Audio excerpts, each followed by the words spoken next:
Hey, and welcome to Applied Speaking. I've just recorded the episode with Joe Hudson, and we talked about Vue, and I need to say it was a great episode. I really enjoyed it and felt really connected to Joe, and that was all I was looking for in this conversation. We had some very interesting topics and also dived into having some Vue conversations ourselves. And in the beginning, we are defining what Vue is. But I was going to explain it here, but let's just dive into that and see what we come up with for explanations. And I think I know you will enjoy the episode. So enjoy. Okay, welcome, Joe. Welcome. Good to be here. Yeah, it's so good to have you here. I was really looking forward to this conversation, and having completed your course, really looking forward to speaking to you in general. You seem like a very happy and happiness radiating guy, so that's nice. Typically, I have my moments, but yeah. Nice. Okay, so I think a lot of people listening to this podcast don't really know what Vue is. I also think that you've described it like at least 1,000 times. So I haven't described it well yet, so we can try that. All right.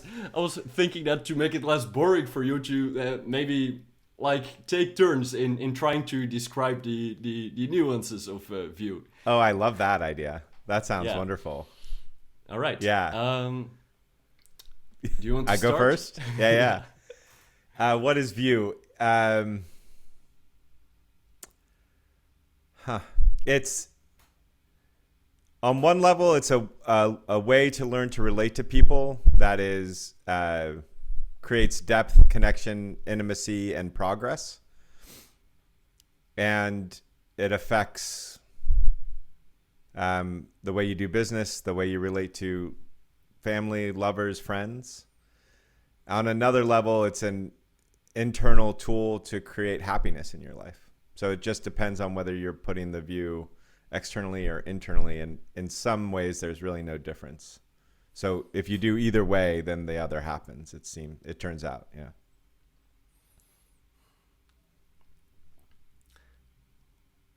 One of the things I've been discovering with Vue is like I'm doing a lot of public speaking, improvisation, public speaking, which is often just starting to speak and see where you head and see where you end up.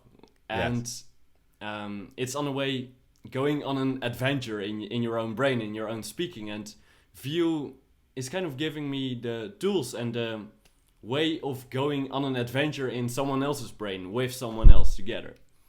Oh, I like that. That's really nice. Yeah, that's a good one. What's another one? It's a methodology, or it's more of a mindset than a methodology, but it's a mindset and methodology that allows you to enjoy conflict when it arises, because you always know that something better comes from the conflict, or at least like 90% of the time. If you have conflict and you're in Vue, then you find a solution or a reality that's better for both parties. What do you mean by 99% of the time? Oh, I said 90. 90% of the time. Okay. Like if you're dealing with mental illness, Vue doesn't work so well. Yeah, all right. Yeah. Okay, yeah. That explains. Yeah. What I also really noticed in Vue is that it incorporates my entire body in conversations, which I wasn't so used to before, and which is bringing me a lot, because I can feel a lot like when I say or ask difficult questions, then it kind of like my jaw tenses up sometimes, or I'm really clenching my fists and stuff like that, and then I know that okay, that was kind of exciting to ask or something like that. So it's a way of getting more of myself into the conversation, actually. Yeah, that's nice. This is a fun game. What is Vue essentially? Vue essentially is relational meditation. Like, so the essence of view, it stands for, as you know, vulnerability, impartiality, empathy, and wonder. And so what a nice way to relate to yourself, which is what meditation is. You sit and you are with yourself. So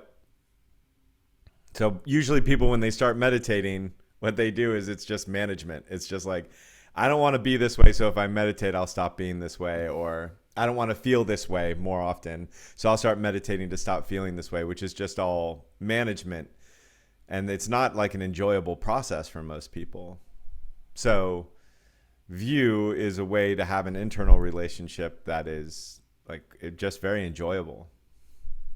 And it affects people's meditation. I get a lot of emails from people who are like, oh my gosh, my meditation's to another level after doing view, which is cool. In what ways is it going on another level for them? I think for most people, it's like they describe it as more ease, more flow, more. But I just think that there's less of a war with themselves, right? Like if you're being vulnerable with yourself, which just seems like such a strange thing, but if you're allowing yourself to have all the feelings, that level of vulnerability, instead of judging them and managing them and trying to change them, it's just a far more, like, it's more flow. And it also, that attention can heal things that all the management in the world can't heal, right? Like we all have something that for like a decade we've been trying to manage out of our lives, like exercising more, or drinking less, or whatever it is, stop being such an asshole, whatever it is. And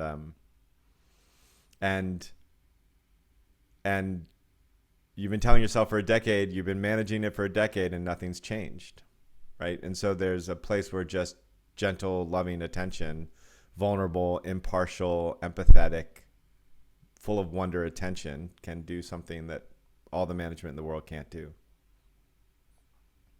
Yeah. One of the things I was looking forward most in the course was the impartiality part, because that's a huge thing, and I think that's so much present in almost every conversation I tend to have, or other people have. Like, it's always trying to get someone to do something, or just trying to help someone. Like, you know they're stuck in something, they're having this problem, and you as the outsider see the solution. So you're like, okay, well, I just need to say the right things and make them see this, and or even worse, but like, I need to ask the right questions, and that's really the vague boundary between asking questions because you're just wandering around in them, or because you're still wanting to sneak some them into some direction and having them fix themselves. Yeah, that's right. Yeah, and I don't think there's any way to have zero agenda. Mm-hmm. But it's like asymptotic mathematically, they talk about it, which is like it gets closer and closer, but it never arrives. And I think that's the way your agenda can be. But the truth is that most people are just so relieved when you have less agenda. Mm-hmm. Like, it's like if you think about, like, I don't know if it's like this in the Netherlands, but here, if you go and buy a car, oftentimes you'll have a car salesman who's just very aggressive. Mm-hmm. And I'll be like, rah, rah, rah, rah, rah. And you just feel they have such a strong agenda. You can feel how uncomfortable you are. And then you think about, like, you're hanging out with a friend and you're just like driving around, no place to go, no intention, and how pleasant that is, and how much more open and alive you feel. It's just that simple. It gets even trickier in business because, managers are like, my job is to manage, right? Like, this is what I'm supposed to be doing. And then when they find out that being impartial, at least owning the things that they, it's not like you don't own the things that you need, you do. Mm-hmm. But how do you get there? How do you work with people? Like, that level of impartiality creates such an amazing team that once they figure it out, they're like, holy crap, I've been wasting all this time managing people. Yeah.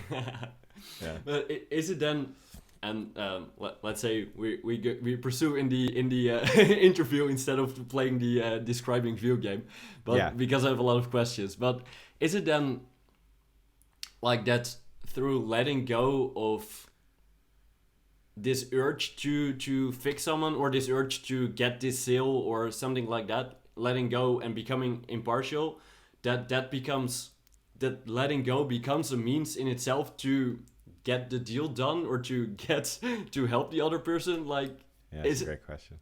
Yeah. How does that work? Yeah. You know, it's really similar to like, so one of the things that I'll teach, not in View, but that I teach generally, is that like the parts of yourself that won't go away, that you want to go away, it like the most effective thing is to just love those parts of yourself. That's like, when you love them, they have a chance to transform, they have a chance to be listened to, have their expression and move, right? But as soon as you start loving them to get rid of them, it's not love anymore, and it doesn't work. And so it's a really similar thing, right? If you're being impartial as a way to manage somebody, it starts to stop working, right? It starts getting a little screwy inside. And so that's kind of like it's like, just like with yoga, the practice is never finished, or with meditation, the practice is never finished. With impartiality, the practice is never finished. But as soon as you get it, then you taste the freedom of it, and you're like, okay, I want to go there, right? Just like you do yoga, you walk out and you're like, oh, that feels great. I want to feel great, you know? So it's just an endless path to learn impartiality. And the other thing you said there, which was, I think you said, do you let go of your agenda? And I don't find that it works that way. I think if you really try to let go of your agenda, it doesn't work. It's like if I say, like, don't look at my blue jumper. Mm-hmm. It's like the first thing that you do is look at the blue jumper.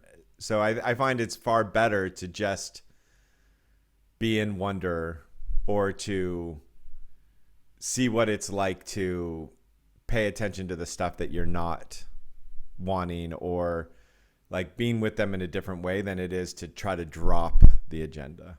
Yeah, okay. Just noticing the agenda is enough to drop it. Yeah, all right. Yeah. So that seems fair, that you're like, okay, I can't deny that I have some agenda going on. So also let's not ignore it entirely, but let's not take action on that agenda, and just let Correct. It be there. Yeah. That's right. Yeah, and you can even do that verbally with someone. You can say, I noticed that I have this agenda to fix you, and I'm sorry. That's like, my agenda to fix you assumes your incompetence, which is not fair to you.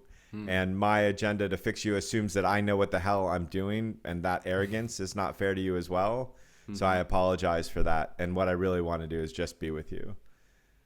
And if you say that, the agenda just kind of naturally dissipates. Yeah. If you want to go big. Yeah. Yeah.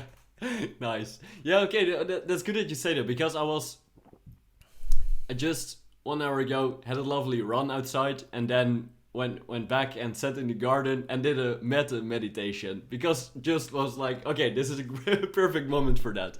And then it was like, the guide in that meditation was talking about how you always have this urge to help people, and that's a good thing, and that's something you can meditate on, and a feeling you can take love from, and stuff like that. So then I was thinking, like, yeah, how is it a bad thing to like have this urge to help someone, and why should you get it out of your conversation? But it makes sense that you say, like, it has a certain sense of, I know it better, and you're kind of incompetent in it. Right. Well, there's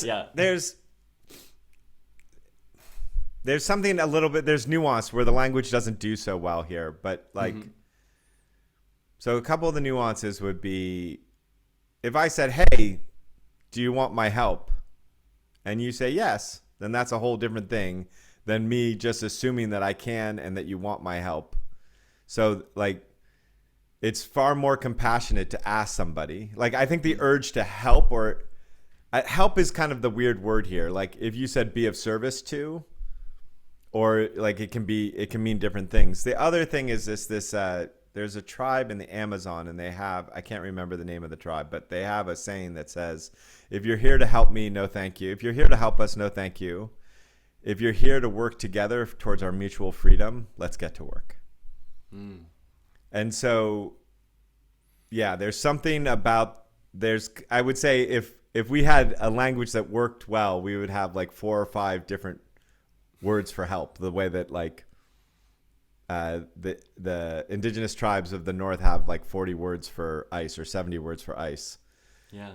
Right. So I think there's just different kinds of helping. And one of the ways of helping somebody is so that you don't have to feel an emotion, right? Like if I help you, then you'll be happy, then I can be happy. That's like, that creates victims, and it's a horrible thing. And then there's another way of helping, of just like this pure joy of wanting to be of service to somebody and asking them and having it be a respectful way of helping.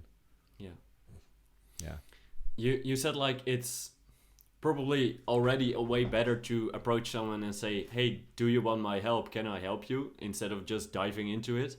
Yeah. I thought a lot about that over the last couple of years, and me and my friends, it seemed like a better way of handling like difficult conversations and stuff like that by starting by, okay, do you want empathy or a solution? Yeah. To start it out, something like that. What do you think about going into a conversation like that? I love any kind of way in which you kind of don't assume the context. So one way that one assumes the context is, oh, they're here for my help, or they're here for my empathy, right? You have certain relationships where the whole thing is, yeah, he's really an asshole. Yeah, that's too bad for, which can also be incredibly dangerous or disempowering for somebody if you're not questioning their assumptions. So getting up a level and saying like, what do you want here? I think is a great thing. And I think it works not just in that, like, how do you want to relate right now conversation, but it's also just like we talked about help. If there's a disagreement, let's say I'm like, oh, help is bad. And you're like, help is good. It's like to jump up a level of context and say, hey, what do you mean by help? What are we talking about? What is it that you don't like about it? What is it? It can solve a lot of things. So I'm always, whenever I see conflict, one of the things I do is I wonder at what level is the conflict actually. Yeah. Do you feel that sometimes, also something I was just thinking about a lot over the last couple of years and having discussions with my friends, like sometimes it seems that some people just want to have a fight sometimes. Like they just want to have that kind of conflict, and if you're then there as this empathic person that's just calm and open and trying to be vulnerable but not angry, that's kind of frustrating for some people sometimes. And I think there is some value in like getting angry at some points or getting it out, but that's also not being in that mindful open state, I think. What's up there? I don't see that that's a great question. I don't see the inherent distinction that you see. My whole thing is like, to get angry at somebody is not an effective thing. But you see, I know what you're. Let me start off by saying I know what you're pointing to. You see it with children a lot. If a child is feeling disconnected, breaking the rules, breaking reasonable rules, like acting out, throwing temper tantrums, it means that there's a great book on this called Listen. So if you have children, whoever's listening has children, Listen is a great book on this. But it's basically about allowing the kid to have the emotional expression to get back into connection. And that happens with all people, you, I. And so, but there's a difference between I'm going to get emotionally mad or sad at you, or I am going to express my sadness or my anger. And I don't think you need to do it at anybody. But do I think that allowing the expression of emotion to move through you as a way of getting back into connection and healing trauma and having more ease in your life, like that emotional fluidity is so important. And in other places I teach about that stuff, not in the View thing. And it's really, I think, just incredibly important to not wage war with your emotions and not try to manage them, but also not be overwhelmed by them. Right. So it's just it's one person relates to it like the emotion is real and I believe it and you're an asshole. And the next person sees it as I'm angry and that's bad and I shouldn't be angry.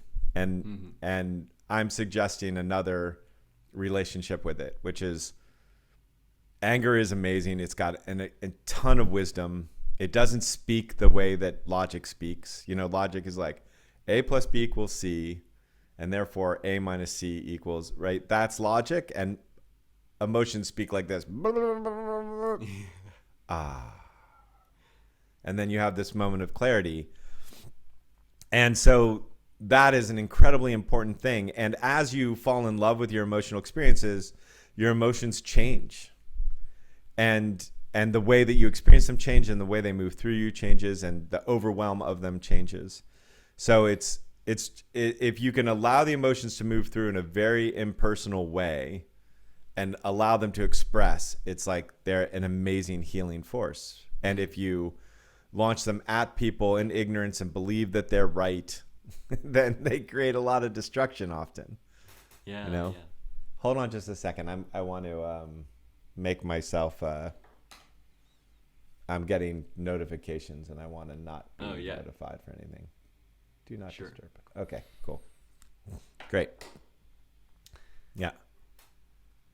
You mentioned emotional fluidity, and I remember from I'm doing a lot of public speaking classes in a framework called Ultra Speaking, which is basically their core principles are like to speak before you think. Just start speaking, and then it comes, then it flows out and stuff like that, and not have this structure in your head before you have it. So that's a really nice improvisational way of speaking, and really enjoy it. And it also helps me to get a lot out of like more emotional stuff and stuff like that. But in the beginning, I noticed that it was bringing out a lot of joy and energy and high energy confidence and stuff like that. And I always in the speeches was like, okay, and then go dance and stuff like that, and high energy.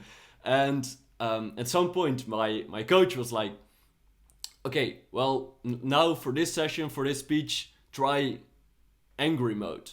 Really get angry. Try to feel the anger inside of you and speak from anger. And there, in Ultra Speaking, you play games like you get a topic that you're speaking about, and then, for example, random words are thrown at you and that you need to incorporate in your speech as a kind of extra stress level.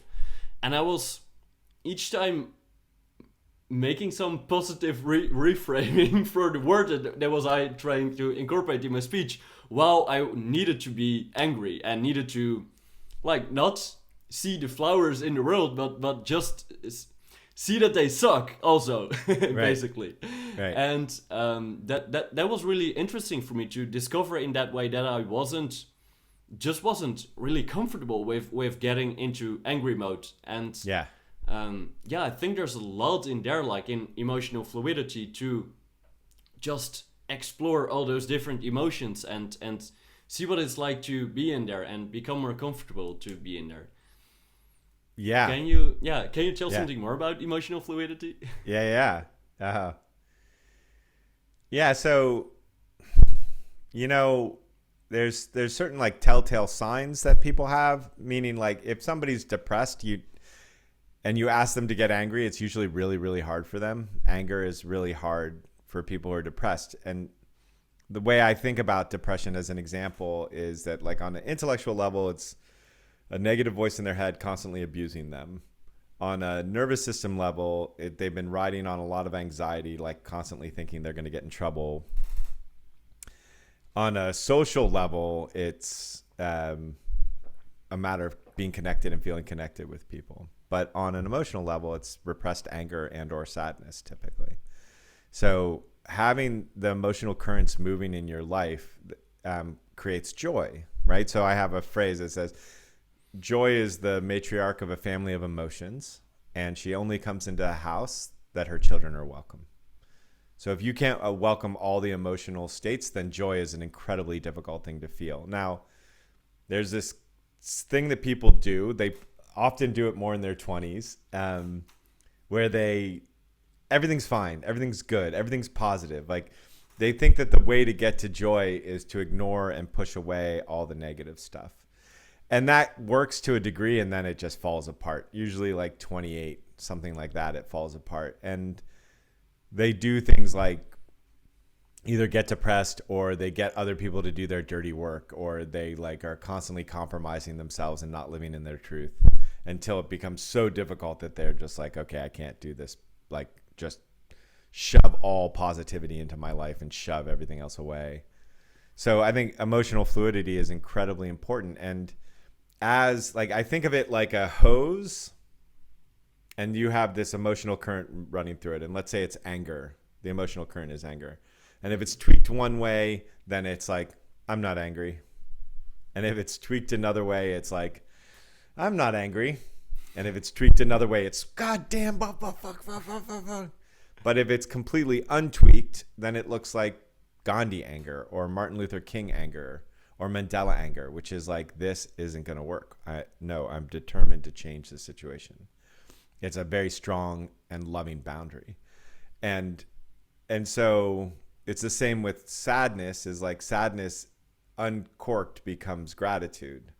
And you probably, most people have had that feeling where they're like, am I sad or am I grateful here? Is it like the beauty of the sunset, or the, that like creates that, they run on the same thing. Excitement and fear run on the same channel. So as you learn to love the negative version of what you think is a negative version of the emotion, and then there's no kink in the hose, it becomes this other thing. But as long as you are trying to love it, to get to the joy, to get to the excitement, to get to the gratitude, to get to the determination, it doesn't work. You have to love it just as it is. Yeah. All right. Yeah. It's also, the other thing I'll say about emotional fluidity is it's a body thing. It's not a mind thing. So like, you got told a simple thing, like just act angry, just like act it. And your body's like, I'm not doing that. Yeah. And so it's not so much a mental thing. And so there's forms of breath and things like that that help to be able to move those emotional currents until they become safe. All right. But because there's so much subconscious in the emotion, I'll give you an example of this. I was working with a guy, and he was getting angry for the first time, and we were filming it. And he got, he went, I'll do the slow motion. He's like, and then he goes, and he was just in total fear, because in his world, getting angry meant getting hit. And so he learned, do not get angry, because there's like an immediate punishment that comes after that. And so that's in his body. That's like from, before his brain was online working. And it's the same with all of us, whether it's sadness or whatever the negative emotions are. We all got taught not to feel something, and positive emotions like, hey, settle down, Johnny.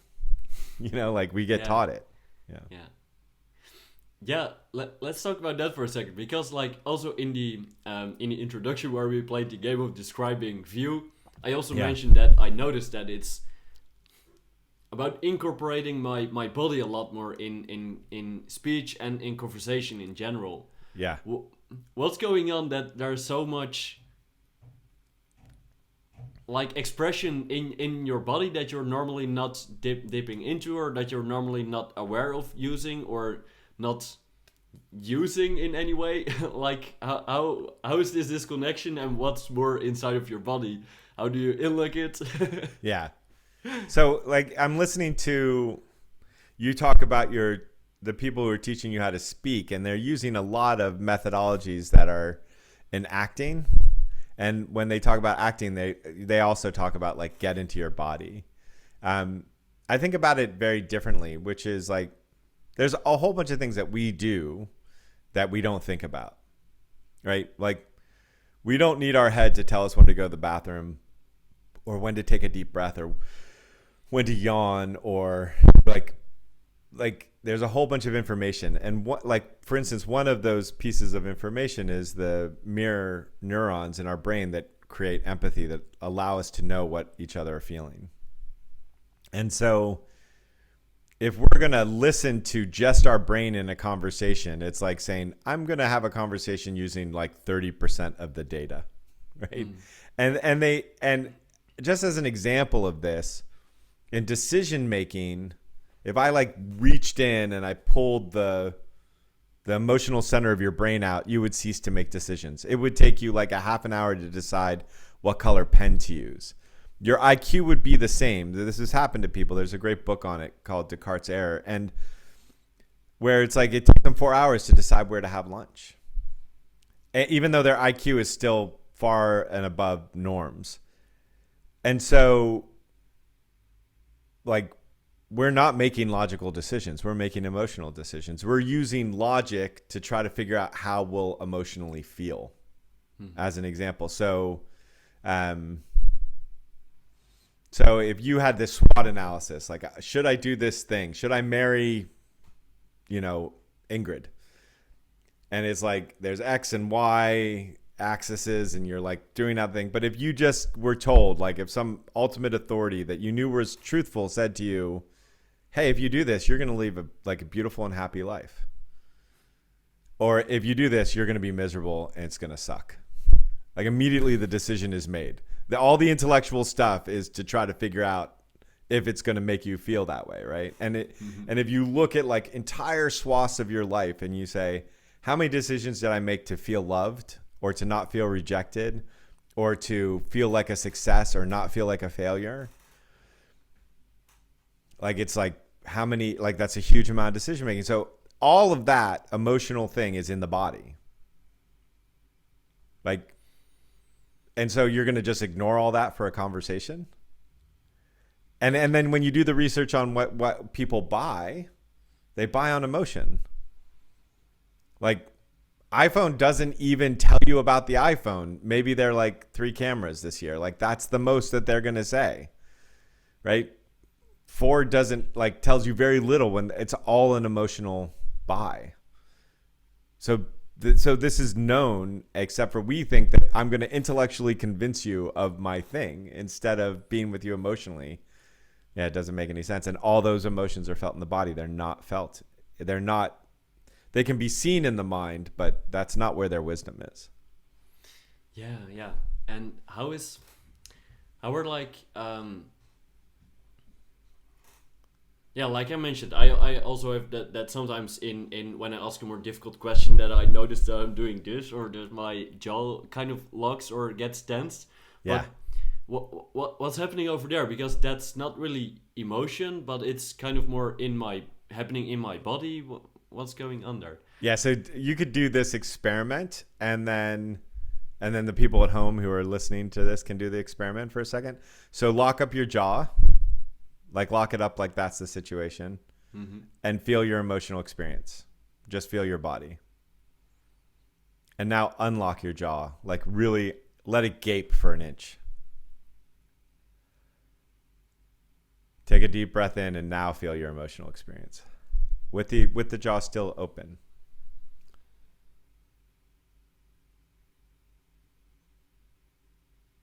How much more emotional access do you have with a locked jaw or an unlocked jaw? It feels way more open. Also, like I also noticed that it automatically tenses up other parts in my body, and Correct. When I release that tension, it becomes more open. Yeah. Which is really directly, and I also noticed that in a lot of the field workshop that I did. But it's really also linked to how much thoughts are popping up in my head. Like if I'm really tensed up, then it's kind of foggy and still. And if I'm open, relaxed, and dynamic, it's way more fruitful. Yeah, that's right. But they're both fruitful. The tension gives you information about something. And so that's really useful. And then, obviously, if you want to be able to move with ease and alacrity and productiveness, then being relaxed and open is more useful. But when the body tenses, there's a signal that it's delivering that can be incredibly useful. Like when you start to find yourself agitated, oftentimes that can mean that there's a boundary that you're not drawing, that there's a way you're not taking care of yourself. And when your jaw is clenched, oftentimes you could probably find out that you have fear, right? Like there's a fear that's showing up right there in that moment. And you can speak to it. You can vulnerably speak to it. It's like, oh, wow, I noticed that I'm scared to share what I'm about to share with you because I'm scared I'm going to be punished. Like that's a disarming way to start a conversation with somebody. Yeah. Right? So, or just notice it internally as well. Just like, oh, wow, this is about the consequences of what I'm about to do. And so am I going to choose my truth or I'm going to choose to be scared of the consequences? What am I going to do in this moment? Yeah. But yeah, so with that lockdown jaw before you say something, it's literally like the fear is that you may be attacked or belittled or something like that. And your body is shutting down so it doesn't have to feel that potential attack. Which of course, which is crazy, which of course makes people more likely to attack us. Yeah, right? I feel that because in a sense it feels like bracing for impact. Like, okay, I'll ask it, brace. Yeah, exactly. Yeah. So then look, like this is kind of a weird way to do it, but feel your system and tell me what happens in your system when I act in the two different ways. See if you can notice the difference. So one, let's say I'm going to ask you to turn down the stereo. It's like simple, right? So, hey, could you please turn down the music? That's one. And now the second one. Could you please turn down the music? Yeah. What happens in your system when you hear the second compared to the first? Yeah, it's like I kind of was. I felt a little fear just because I didn't know what was coming. So there was also that in the first one as well. But in the second one, it was like, oh, I want to back away from this. Yeah, that's what I felt. Yeah, that's right. Yeah, so some people will feel that kind of like as like disconnection, and some people will feel it like fuck you. Yeah, like could you turn and we've all been there. Like we've all been outside somewhere. Some stranger asks us to do something. And if they ask us with like any kind of hint of like in them, you just are like right back. Yeah. You can feel that experience and you come up and you have to like have a different experience, like that's the natural arising that happens for people. So it's interesting that oftentimes this is I'm like kind of calling this the golden rule these days. I haven't quite formulated it entirely as far as what to call it, but oftentimes the thing that we're trying to avoid emotionally, we invite, if not every time, we invite in the way that we're trying to avoid it. So you're trying to avoid it by locking your jaw and being like, and that invites it. Yeah, okay, yeah, for sure. Yeah. That invites it for people around you as well to like act more on that situation, or also in yourself? Both. Yeah. Both. So example would be when I was in my 20s, in my family of origin, there was a lot of emotional abandonment. So I was thinking that's the way the world was. So I was, seeing emotional abandonment where there wasn't emotional abandonment. I was attracting people who were more likely to emotionally abandon me, but I was also creating it. And the way I was creating it was the way I was avoiding it. So somebody would do something that I would see as emotional abandonment, feel, and I'd be like, fine, whatever. Or how could you do that to me? Right? Which is like immediately makes people like, get me out of here. And then I'm like, see, I got emotionally abandoned. Where if I would have been able at the time, which I wasn't, to say, ouch, I feel like you're abandoning me, and I don't know if that's true or if I'm just seeing it and I'm wondering what's happening for you, that would invite them closer. But I wasn't doing that. I was bracing for the impact, and I was getting angry so I wouldn't get hurt. So I was avoiding the abandonment, the feeling of abandonment, and in the avoidance of it, creating it more in my life. How unfortunate that it works like that. Well, how fortunate does it works like that? Because it leaves healing as the only choice. Yeah, all right. Right. That's Like if we fine. could actually avoid the shit, then we wouldn't have to like do the work to be clearly joyful. We could, right? Like if I could actually take heroin and be happy, I'd take heroin, but like it doesn't work like that. So thank God it doesn't work like that. Yeah. Yeah, all right. We'd all be drilling on ourselves in some dark room. What are you still learning in Vue these days? That's a great question. I mean, we talked about impartiality and how there's always some level of partiality. So like right now, there's a partiality. I'm trying to let's identify the partiality that's going on. What's the partiality that you're experiencing? That I'm experiencing? That you're experiencing. Yeah. Well, I kind of want to steer the conversation in directions to make it interesting for people to listen to. I think there's also something that I want to ask smart questions, like to be interesting and impressive for you. Yeah. And I really noticed that I'm. So hold on a second. Okay, then I'll own a couple of them. Yeah. So just so everybody knows, I'm going into my body to find it. And the one partiality I have is that I want it to be very warm and welcoming as an idea for people to embrace. Because I want them to approach it in a warm and welcoming way. Because it's more effective if you do approach it that way. Mm-hmm. And then I also want to explain it so that it feels like easy, like that there's an ease to it, that it doesn't feel like some complicated system, blah blah blah. Like that, there's just this ease to it. And I actually don't think I'm doing that very well, but so those are the things. So now the next question is, if we take those, what's the deeper underlying?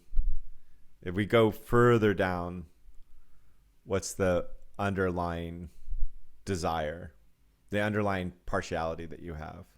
Yeah, well, for myself, it seems like two things, kind of like being accepted by you, and being seen for people who are going to listen and watch to this as something they can have respect for, because I'm doing a good job over here. So also being accepted kind of by the people watching to this. Right. Yep. And so deeper for me is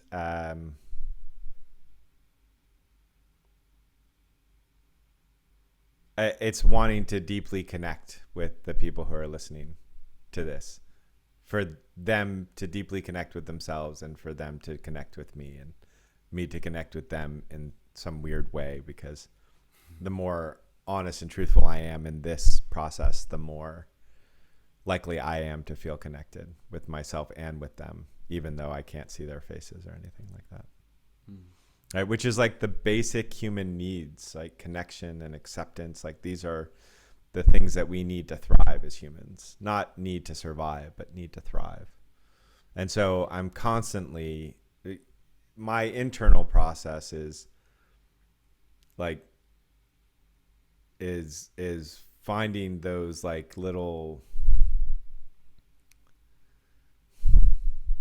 it's like it's a constant inquiry of what is, language doesn't do so well here, but it's a constant inquiry of what is my humanity, and how do I fall in love with it and embrace the tension of it. Like I think about it this way, that like life, if it has no tension, is dead. Like a cell. If you take all the tension out of a cell, it's dead. So how do we embrace and accept the tension of life as deeply as possible? Like more and more depth in the peace with more and more embrace in the tension. So that's the experience for me. And the way that it looks on a practical way right now is a constant noticing in the body of when tension arises. This week, this is what I've been doing. Like noticing in the body the itty bitty tensions that arise, and bring my presence and acceptance and joy to that, and to give it attention. Not just presence and acceptance, but like attention, meaning stop, feel, with no ask for it to change, nothing but embrace. So that's what's been moving in me this week. Cool. Yeah.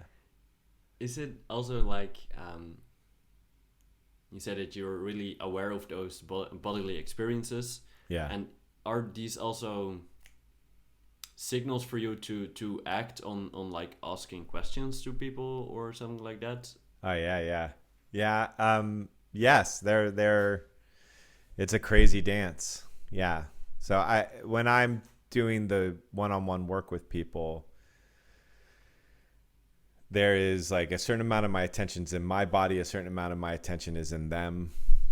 Attention is in them, a certain amount of attention is in my body. And there's a dance that goes on there, and there's what I'm feeling in my body is kind of a reflector of potentially what they're feeling in their body, and to being able to see when that's happening and not happening. And there's so much to it, and most of it is unconscious. It's like, but the conscious part is like, this is really good for anybody who's deeply empathetic, is to just put a certain amount of your attention in your own body while having a conversation with somebody else, because it's much easier to discern what's theirs and what's yours.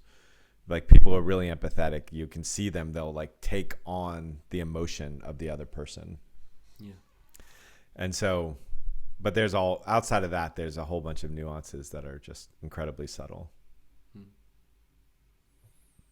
So I have a question for you. What made speaking, public speaking, important enough to learn, important enough to have a podcast about, important enough to dedicate a life to? What or an early life to? What made it so important?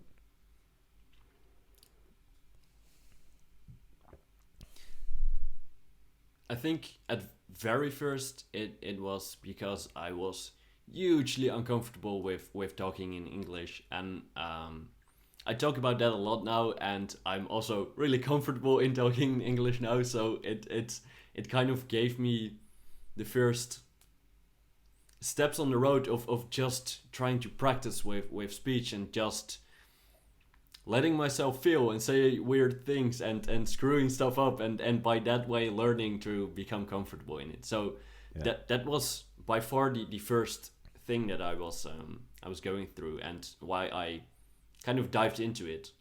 And then I started to notice that like it's about public speaking, but it's more about speaking in general, like also in situations like this, where I'm trying to just I'm like finding all these ultra speaking stuff and stuff that I'm talking about with people on my podcast to be just ways to get more connected with people around me, and to be able to get more out of my head. Because in a lot of situations I can just be fully present and have a lot of joy, be playful, etc. But in some other social situations I'm more locked inside of my own head, and the solution to that isn't to think about some frameworks because that's also in my head, and I need to get out of my head. And speaking has been a great way for me to get out of there. I see. So it's more from public speaking into a way to you call it get out of your head, but the other way to say it would be to be in flow in life. Is that? Yeah. Yeah. Yeah. That's yeah. nice. Yeah. That's often So also what's stopping you from being in flow now? Like right this exact moment? If anything. Yeah. At one point, so I have like this laying over here with some questions that I would want to ask you, and I haven't really taken a look at it, only twice or thrice, but like that's kind of bothering me to like, okay, I kind of want to look at it to make sure that I do not forget something to ask, but I also don't want to keep looking in my notes and ask the questions and stuff like that, but I want to be present, so that's kind of That's one of the from things. it. Yeah. So what's the worst case scenario if you can't think of a question? So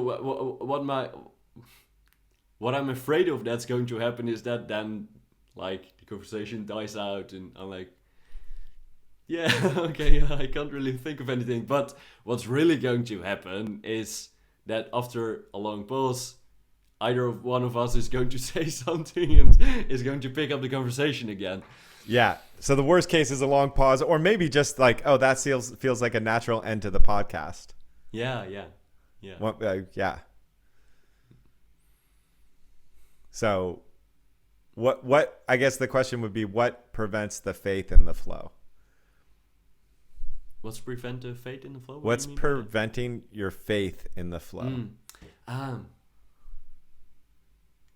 Yeah, it's kind of that I'm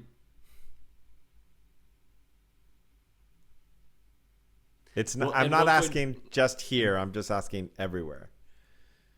Okay, yeah. All right. Yeah, meeting a woman or a man. I don't know what you like, but at a bar, or talking to mom, or talking to your boss. Like, what prevents the faith in the flow? The silent part of the flow, and the talking part of the flow, and the. I think what's preventing me is that I'm kind of super aware of that I'm sometimes not comfortable in situations like that. So I'm really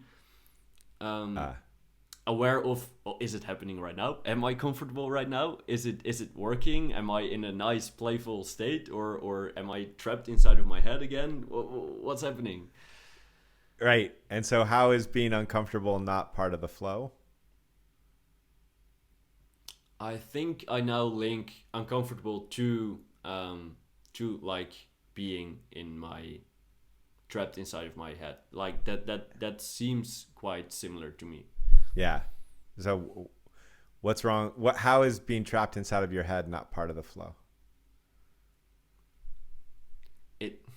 It seems like the opposite of flow to me, like where I experience flow more as just speaking and just getting it out and not thinking about it, but just doing.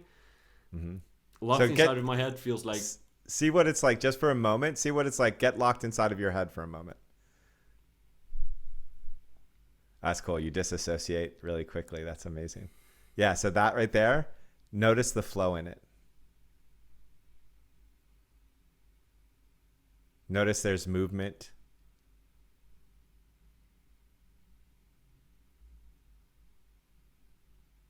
Notice the quiet.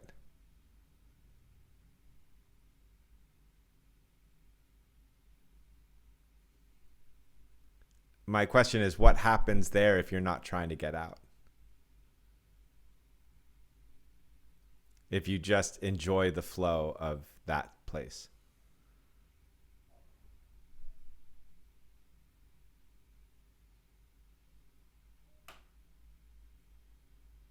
You wanted to be present. You wanted to be present. You feel very present. You wanted to be connected. I feel very connected to you.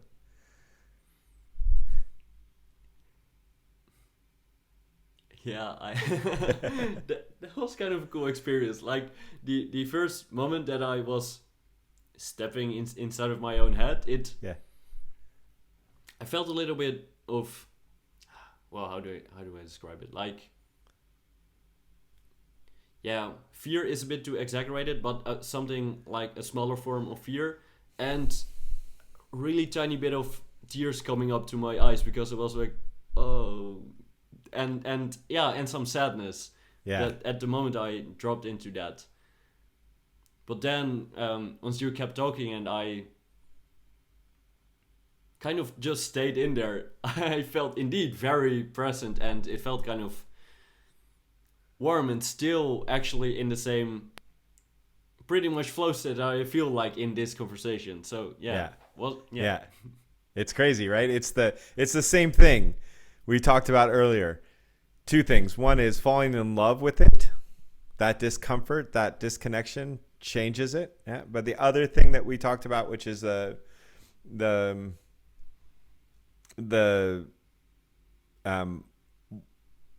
wanting it to be different is the issue. Like, in a weird way, you could say that every time you tell yourself you're stuck in your head and you need to get out could also be seen as trying to get rid of a deep state of presence.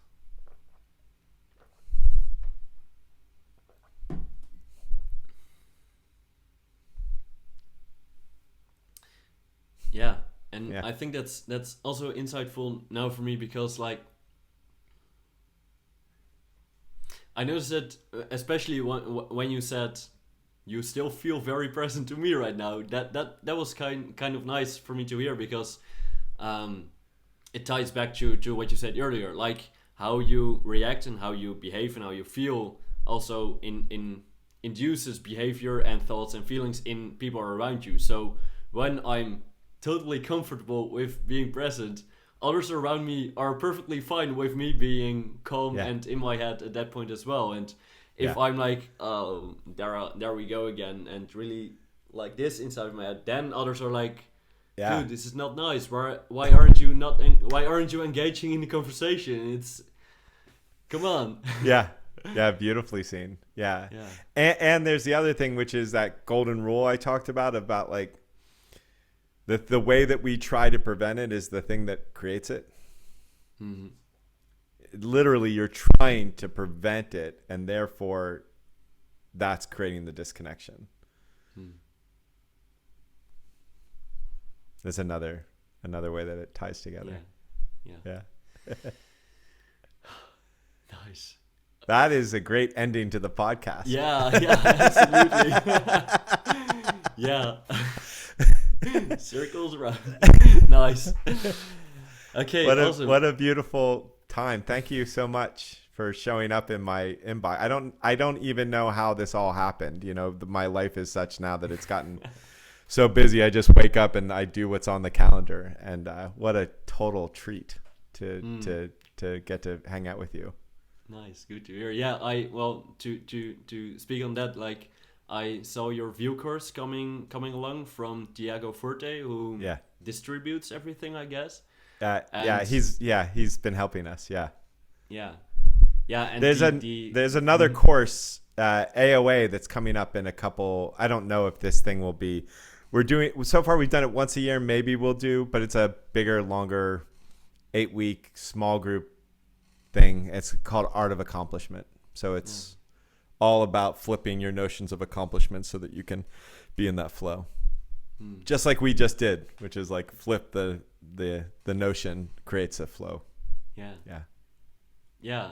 Oh, cool. I'll check it out. And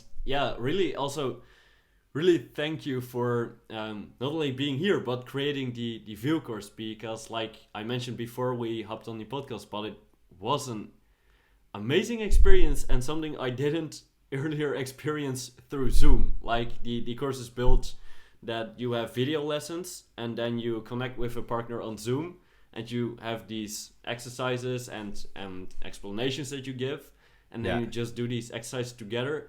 And I've never connected on that level through Zoom with someone before, and that was really special to experience, and worked out way better than I expected it to. Oh, that's cool. Hey, I don't know if you know this, and I don't know if they, the person who's telling people stuff, which, but because you did it and you were part of it. You get to do it again for free as many times as you want this year. So yeah. So you get to, like, if you want to do it with other people, you get to. Yeah, I've last week started to do it again with my girlfriend, and yeah, that's Cool. really cool. We completed 2 sessions right now, and yeah, it's amazing to experience That's with each awesome. other. Like in the first one, I did it with someone I only met on Twitter and spoke to him once, and we were both interested in the same topic, so it was really nice and really connecting. But a lot of the conversation was more about ourselves and our own lives and stuff like that. Yeah. And now with my girlfriend, it's also a lot of ourselves, but also a lot about our relationship, and that's cool to experience. That's awesome. Yeah. Awesome. All right. Yeah. Total pleasure.